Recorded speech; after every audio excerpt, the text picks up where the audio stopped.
I will be doing the responsive reading, which is on the third page of your bulletin.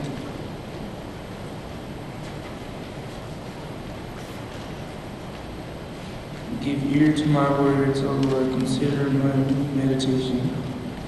Give heed to the voice of my cry, my King and my God, for to you I will pray. My voice you shall hear in the morning, O Lord.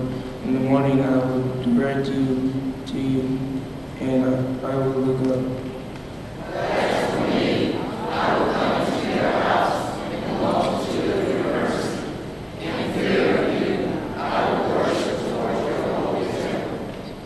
Lead me, O Lord, in your righteousness because of my enemies. Make your way straight before my face.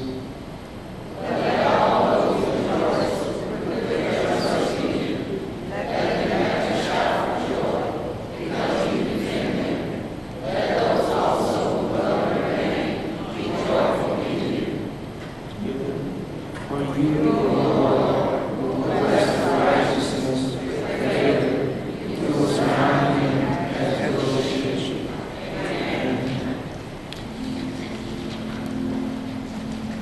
Please bow your heads for a word of prayer. Lord, we come humbly to your throne of mercy, thanking you for this glorious occasion. This another service in your holy temple, Lord. Lord, we ask that we have a spirit-filled, a Holy Spirit-filled worship service today, Lord, and that your anointing just shine down on Tabernacle Baptist Church. Lord, we please ask blessings, traveling mercies for those who are still on their way to this church, so that we can have an excellent service in your name. In Jesus' holy name we pray. Amen.